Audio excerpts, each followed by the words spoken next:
আলাইকুম everyone and welcome back to my channel. আজকের ভিডিওটা আমি করছি এই যে বিকাল থেকে।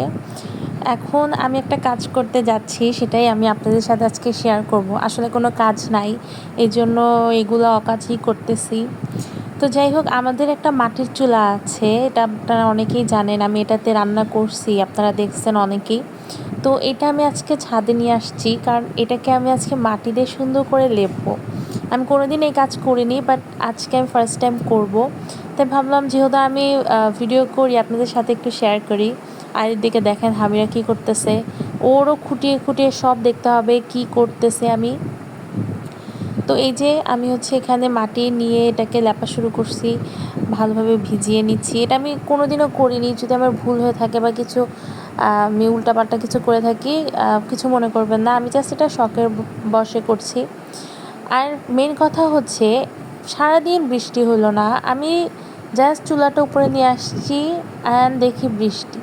এটাকে ঢেকে আবার নিচে চলে গিয়েছি, এখন বৃষ্টিটা নাই, এই জন্য আসছি আবার করতে। পুরো ছাদ পানি পানি হয়ে আছে, এই জন্য একটু দেখতে মেসি মেসি লাগছে। তো যাই হোক, এদিকে আমি চুলাটা সুন্দরভাবে লেপে নিয়েছি। আমার কাছে দেখতে অনেক ভালো লাগতেছে আর কি। আপনারা বলবেন কেমন লাগতেছে। তো এটাতে আমি ভাবলাম একদিন রান্না করব। আগে একদিন ট্রায়াল দিতে হবে ছোটোখাটো কিছু রান্না করে, তারপর একদিন বড় কিছু বা মজার কিছু রান্না করব, আপনাদের সাথে শেয়ার করব। তো আমার তো চুলা লেপা শেষ, আশেপাশেও যেটুক মাটি ছিল আমি একটু লেপে দিয়েছি জাস্ট এমনি, এটার কোনো কাজের না তারপরও। বাট আকাশে দেখে আমি ভাবতেছি যে বৃষ্টি আসে নাকি, বাট ওরকম সম্ভাবনা নেই বৃষ্টি আসার। এই যে সন্ধ্যা হয়ে গিয়েছে, মাশাআল্লাহ আকাশটা কি সুন্দর লাগছে না? মানে খালি এটা তো ফোনের রেজুলেশনটা এত ভালো না যে এত ভালো বোঝা যাবে, বাট অনেক সুন্দর লাগছিল। আর এই যে রাত্রেবেলা দেখি যে হামিরা জানলার ভিতর দিয়ে বসে আছে, অন্ধকার হয়েছে পুরো বাহিরে, ও এরকমই মাঝে মাঝে থাকে। তো পরের দিন এই যে সকালবেলা আমি আমার চুলাটা দেখতে আসছি, এই যে সুন্দরভাবে শুকিয়ে গেছে দেখেন চারপাশ। But the main problem is, এই যে আকাশ অন্ধকার হয়ে গেছে, এখনই বৃষ্টি আসবে এই অবস্থা। আর বলতে না বলতে এই তো বৃষ্টি। আমি আবার তাড়াহুড়ো করে চুলাটা ঢেকে দিয়ে আসছি, বাট আশেপাশে আমি যে মাটি দিয়ে লেপে রেখে এসেছিলাম ওগুলো সব শেষ। বাট ফাইনালি বৃষ্টিটা থেমেছে আর আমি রান্না শুরু করতে পেরেছি। তো আমি আগে বলেছিলাম একদিন আমি একটু ট্রায়াল দিব ছোটোখাটো রান্না করে, যে কি অবস্থা কেমন। তো আজকে আমি ভাবলাম যে আজকে আমি একটু ট্রায়াল দিই, আর ভাবলাম যে ট্রায়াল তো দিচ্ছি, তো এটা একটা ভিডিও করা যাক। তো আজকে আমি এখানে রান্না করতেছি যে করলা ভাজি চিংড়ি দিয়ে। তো এটাই আমি রান্না করছিলাম। এটা আপনারা সবাই রান্না পারেন, তারপরও ভিডিও করলাম যেহেতু আমি করছি আর কি। ভিডিও করছিলাম আর আমি জাস্ট প্রে করতেছিলাম যে আবার যেন বৃষ্টি না আসে, কারণ আজকে আমি মানে জীবন যুদ্ধ জয় করে এসেছি। কারণ এই মেঘ, এই রোদ, আমি রান্না করতেছি, মানে কি যে একটা অবস্থা। তো চিংড়ি আমি দিয়ে দিচ্ছি, মানে ভাজি যেভাবে রান্না করতে হয়, আমি হলুদের গুঁড়া, লবণ, তেল দিয়ে করলা একটু ভাজি ভাজি করে নিয়েছি। তারপর চিংড়িটা দিয়েছি। আর চিংড়ি যেহেতু দিয়েছি, একটু আদা রসুন আর জিরা বাটা সামান্য পরিমাণ দিয়েছি, যাতে একটু ফ্লেভারটা ভালো আসে। তো এটা দিয়ে একটু ভালোভাবে নাড়াচাড়া করে নিয়েছি। তো এটা মাটির চুলায় যেহেতু একটু তাড়াতাড়ি রান্না হয়, আমার এই ভাজিটা অনেক তাড়াতাড়ি রান্না হয়ে গিয়েছে। আর সবার লাস্টে আমি পেঁয়াজ আর মরিচটা দিয়েছি। আমরা যখনই কলা ভাজি রান্না করি, আমরা আগে পেঁয়াজ মরিচটা দেই না, আমরা দেই না। এটা আপনারা দিতে পারেন হয়তো, কিন্তু আমরা দেই না। আমি কখনো আম্মুকে দেখিনি। আর আমি যেহেতু রান্না করছি, তা আমিও আম্মুরটায় দেখি রান্না করি। এই যে আবার অন্ধকার হয়ে এসেছে, আমি তো ভাবতেছি এইবার হয়তো আবার বৃষ্টি আসবে, এগুলো নিয়ে আমাকে আবার ভিতরে যেতে হবে, বাট যেতে হয়নি। এই যে আমার করলা ভাজি রেডি।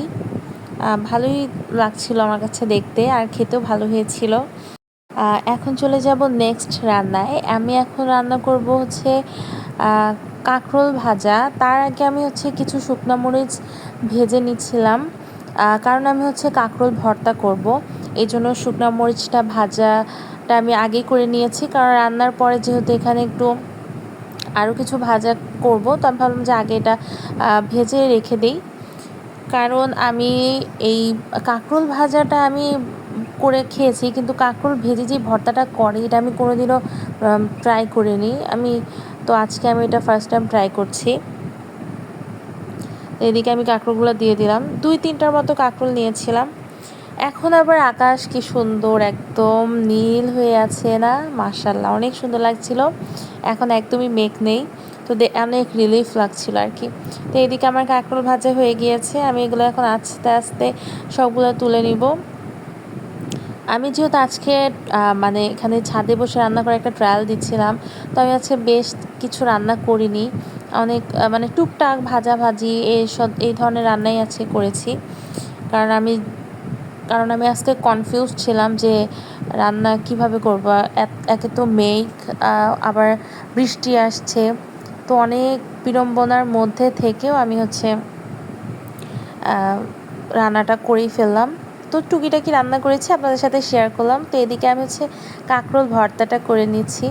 কাঁকরোল ভর্তাটা তো আমি ভেজে নিয়েছি, তারপর আমি আবার কাঁচা পেঁয়াজ দিয়ে করেছি। আপনারা শুকনা ভাজা পেঁয়াজও নিতে পারেন, বাট আমি আজকে কাঁচা পেঁয়াজ নিয়েছি, কেন জানি আমার মনে হলো যে এটা দিয়ে খেতে ভালো লাগবে।